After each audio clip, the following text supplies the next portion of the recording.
अजय राम राम से मारा सबको। इसकी शादी जो है वो आरती से होगी है। हाय मैं मर जावा, मेरा पहलवान।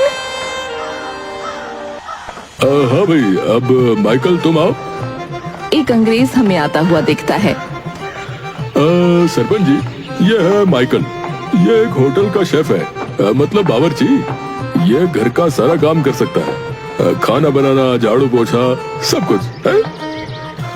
Hello everyone. अबे ओ मंगतलाल, ये तो अंग्रेज निकला रे है? अरे इसे क्या हिंदी विंदी आती है कि नहीं, पूछ इससे जरा। अरे सरपंच जी, आप भी ना, इतने कम पैसों में विदेशी मिल रहा है और आप देसी मांग रहे हो है? थोड़ा सब्र रखो, धीरे धीरे हिंदी सीख जाएगा है? चलो ठीक है, देखते हैं फिर कब तक सीखता है ये। इसकी शादी होगी मीरा से है। हाय मेरा अंग्रेज, कभी कभी तो देसी भी नहीं मिलता और कभी कभी विदेशी मिल जाता है। हमारा तीसरा दूल्हा है डॉक्टर नटखट। नाम पर मत जाइएगा, ये डॉक्टर हैं। डॉक्टर आइए जरा। हे भगवान, क्या माया है तेरी, तूने मेरे लिए एक डॉक्टर को चुना। पतला सा एक डॉक्टर भीड़ के बीच में आकर खड़ा हो जाता है। आए हाय, आप सभी को नमस्ते। हाय, तो तुम डॉक्टर हो? किस चीज का इलाज कर सकते हो तुम? सर, मैं किसी भी जख्म, बीमारी और बुखार का इलाज कर सकता हूँ। सब लोग खुश हो जाते हैं।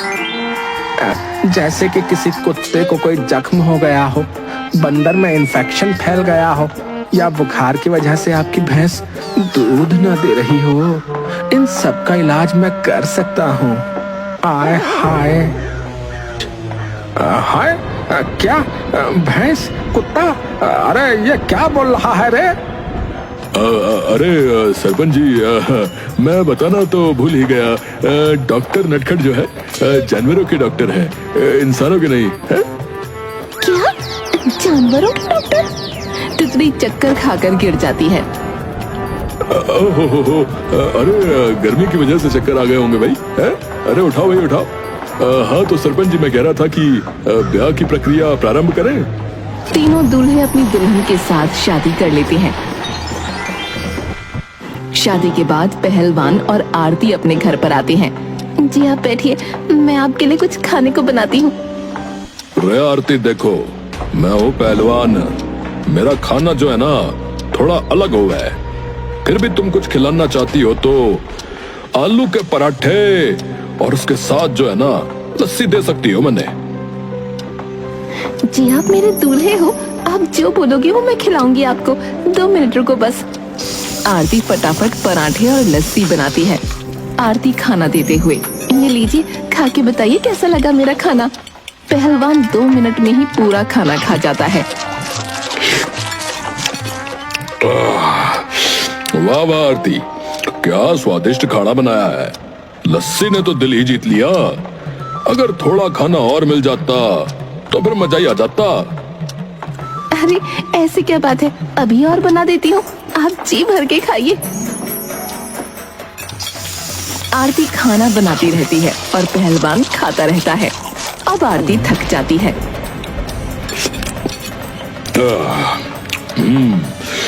अरे सुन आरती, अरे थोड़ा और मिल जाएगा क्या? पेट कुछ खाली खाली सा लग रहा है। जी राशन खत्म हो गया। अरे माफ करना, क्या करूं, मेरी खुराक ही थोड़ी ज्यादा है। चलो अब बिस्तर दिखा दो, मैं फिर सो लूं।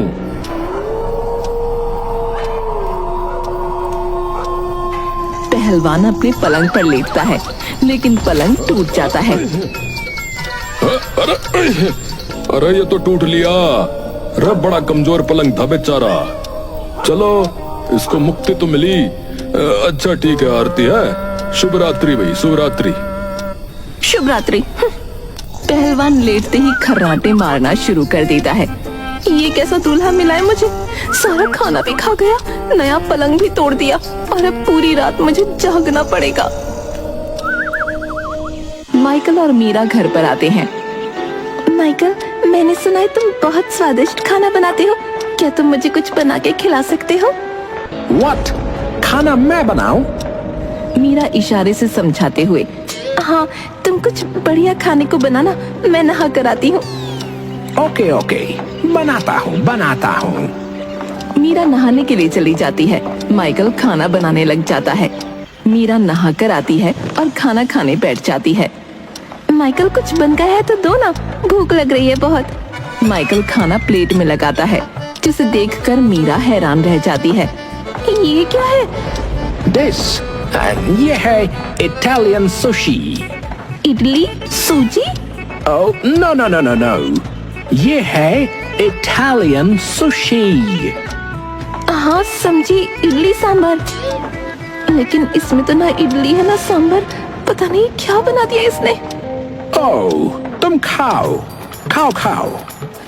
हाँ खाती हूँ। मीरा खाना खाती है और खाना पसंद आने का नाटक करती है। बहुत बढ़िया है, मस्त है। ये क्या है, ना नमक ना मिर्च। खैर छोड़ो अब। माइकल, जरा ये कपड़े सुखा दोगे? कपड़े, you mean clothes? Okay. हाँ जाओ, बाकी काम मैं कर रही हूँ। मीरा को कुछ जलने की बू आती है। ऐसा लग रहा है जैसे कुछ जल रहा है। मीरा बाहर आकर देखती है तो हैरान रह जाती है, क्योंकि उसके सामने माइकल उसके सारे कपड़े जला चुका है। माइकल, ये क्या किया तुमने? क्या? तुम नहीं तो बोली थी। अरे कपड़े सुखाने को बोला था, जलाने को नहीं। मुझे दूल्हा नहीं चाहिए। डॉक्टर और तितली अपने घर आते हैं। डॉक्टर साहब, बताइए क्या लेंगे खाने में, कुछ मीठा या मसालेदार?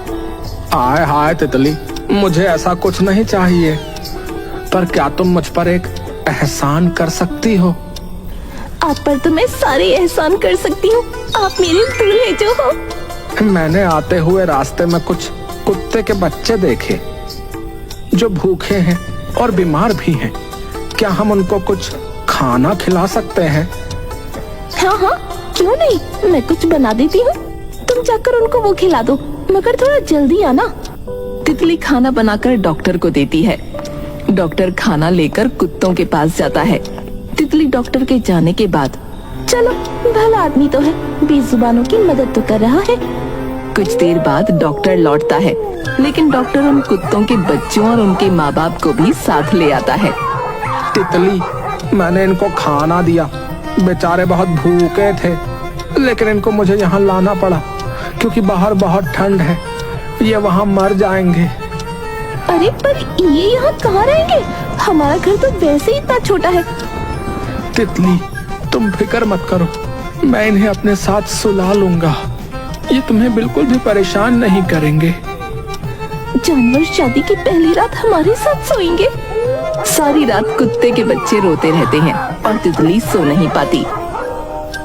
तितली को कुछ मुर्गों की और भैंसों की आवाज आती है। तितली नींद से उठकर बाहर आती है तो देखती है उसके घर पर सामने भैंस बंधी है और कुछ मुर्गे भी हैं और कुत्ते भी। अरे डॉक्टर साहब, ये सब कहाँ से आए? हाय तितली, तुम उठ गई। दरअसल हुआ ये कि मैं सुबह सैर पर गया, जहाँ मुझे रास्ते में ये जख्मी भैंस मिली, तो मैं इसे यहाँ ले आया। मैंने ध्यान नहीं दिया, भैंस के पीछे पीछे दो मुर्गे भी आ रहे थे। इनको बुखार था तो इनको भी दवा दी। अंदर कुत्ते के बच्चे, बाहर ये इतने सारे जानवर, ये हमारा घर है या इन जानवरों का? ऐसा मत बोलो तितली, ये लोग बेजुबान हैं, सिर्फ मैं ही इस गांव में इनकी भाषा समझ सकता हूँ। तभी भैंस चिल्लाती है, देखा, ये सारे जानवर मुझसे कितना प्यार करने लगे, और माफ करना, लेकिन मैं भी इनसे प्यार करने लगा हूँ। सच्ची, मैं इनको नहीं छोड़ सकता। तीनों जोड़े अपनी अपनी शिकायत लेकर सरपंच के घर आते हैं। हाय, अब क्या मुसीबत हो गई भाई? ब्याह तो करा दिया था तुम सबका, है? क्या सरपंच जी, ये कैसा दूल्हा दे दिया मुझे। घर का सारा राशन खा गया, ऊपर से इतना भारी है, किसी भी चीज पर बैठता है तो वो टूट जाती है। मैं तो सोचती हूँ कभी ये हमारे घर की छत पर चढ़ गया तो हमारे घर की छत तो नीचे ही आ जाएगी। हाँ सरपंच जी, मेरे को भी ढंग का दूल्हा चाहिए। इसको हिंदी समझ में नहीं आती, इसको बोलो लौकी की सब्जी बना ले तो ताला और चाबी कढ़ाई में डाल देता है, कपड़े सुखाने को बोला तो कपड़े जला देता है। मुझे तो उसके साथ रहते हुए डर लगता है कल को कुछ एक गलत समझ के मुझे न मार दे। मेरा हाल तो इन लोगों से भी बुरा है सरपंच जी, घर में इंसानों से ज्यादा बंदर दिख रहे हैं। मुर्गे तो ऐसा लग रहा है हनीमून मनाने आए हैं हमारे घर। कुत्तों का तो आप पूछिए ही मत, कुत्तों की तो शादी से लेकर डिलीवरी तक हमारे घर में ही हो रही है। ऐसा लग रहा है जानवर हमारे घर में नहीं, हम जानवर के घर में रह रहे हैं। मुझे नहीं चाहिए ऐसा दूल्हा।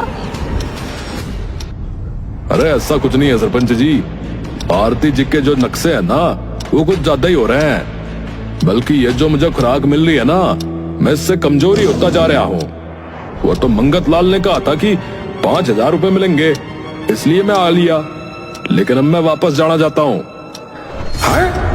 5,000? Oh yes, 5,000। मुझे तो मंगत लाल ने कहा था कि थोड़ी पढ़ी लिखी लड़की मिलेगी, मगर ये तो बिल्कुल ही अनपढ़ है, you know, illiterate। इसे तो ABCD भी नहीं आता, और तो और इसके घर में बाथरूम भी नहीं है। रोज सुबह मुझे लोटा लेकर जंगल में जाना पड़ता है। मुझे भी यहाँ पर नहीं रहना अब। और आपको डॉक्टर जी हैं, ये बताइए आप भी 5,000 में आए हो क्या है? हाँ सरपंच जी, मुझे भी 5,000 ही बोला था मंगत लाल ने, और मैंने मंगत लाल को पहले ही बोल दिया था। मैं जानवरों से प्यार करता हूँ, ये शादी वादी मेरे लिए नहीं बनी, और इसका तो सिर्फ नाम तितली है, अंदर से ये इंसान भी नहीं। कल मेरे कुत्ते भूखे थे और इसने सारा खाना खत्म कर दिया। मैं अपने सामने जानवरों को मरते हुए नहीं देख सकता, इसलिए मुझे भी वापस जाना है। अरे धोखा सिर्फ तुम लोगों के साथ ही नहीं हुआ है, बल्कि मेरे साथ भी हुआ है। What? आपके साथ? है? अरे आपके साथ? क्या कहा? आपके साथ? अरे उस मंगत लाल ने एक दूल्हे के मुझसे 50,000 रुपए लिए हैं, बताओ है? और तुम्हें सिर्फ 5,000 दे रहा है। रुको, चलो चलो इसको सबक सिखाते हैं भाई, चलो। मंगत लाल के घर पर उसका दोस्त श्याम उससे पैसे लेने आता है। दोनों घर के अंदर बैठकर बातें करते हैं। अबे ये बता मंगत लाल, और कितने दूल्हे चाहिए ऐसे? बस तू दूल्हे तैयार रख, है? मैं जब बोलूंगा तब दूल्हे मिल जाने चाहिए भाई, है? दोनों भाई मिलकर पैसा कमाएंगे, है? रोजी रोटी हो गई अपनी, है? मंगत लाल की बीवी शबाना बोलती है, सुनिए हमें तो ये ठीक नहीं लग रहा, किसी की ऐसे झूठी शादी कराना ये सही नहीं है। अरे चुप रहो तुम शबाना, है? तुम्हारी तो आदत ही है हर काम में टांग अड़ाना, है भाई? अरे हम तो उनकी शादी करवा रहे हैं, उनकी सहायता कर रहे हैं हम, सबका साथ सबका विकास हो रहा है। नहीं, आप शादी के नाम पर उन लोगों से पैसा कमा रहे हैं, किसी की मजबूरी का फायदा नहीं उठाना चाहिए। अरे तुम चुप रहो शबाना, है? और अंदर जा बता रहा हूँ। हाँ शबाना के अंदर जाने के बाद ये ले भाई अपना हिस्सा है, आगे के काम के लिए तैयार है ना? तो ठीक है फिर मंगत लाल, मैं चलता हूँ। ओके। श्याम जैसे ही दरवाजा खोलता है वो देखता है सामने सरपंच और गांव वाले खड़े हैं। एक मिनट, इसके बैग में क्या है ये देखो, पकड़ो इसका बैग। पहलवान बैग फाड़ देता है जिसमें से बहुत सारे पैसे निकलते हैं। मंगत लाल, अरे मैंने तुझ पर भरोसा किया और तूने हम लोगों का मजाक बना के रख दिया। अब मंगत लाल आज तेरे को काला करते हैं, रुक। अरे गांव वालों, अब इसके साथ क्या किया जाए ये बताओ। रे सरपंच जी, मैं से दो भी पछाड़ दे दूं के? सरपंच जी, मैं इसके मुंह में गर्म पानी डाल दूं क्या? हाय हाय, क्या मैं इसको इंजेक्शन लगा दूं जिससे ये गहरी नींद में सो जाए? अरे नहीं, मुझे माफ कर दो, है? मुझे माफ कर दो भाई। इन्हें छोड़ दीजिए। शबाना सरपंच को सारे पैसे लौटा देती है। देखा मंगतलाल, है तेरी पत्नी ने ही तुझे बचाया। अरे ब्याह एक पवित्र रिश्ता है, उसको कभी मजाक मत समझना, समझे? मुझे सबक मिल गया सरपंच जी। गांव में रहने वाली अपनी हर बहन की शादी मैं करवाऊंगा, वो भी बिना किसी लालच के। आप सब मुझे एक बार मौका और दे दीजिए बस। हाँ, कुछ ही दिनों में मंगतलाल शहर से लड़कों को वापस ले आता है और धीरे धीरे गांव में सबकी शादियां होने लग जाती हैं।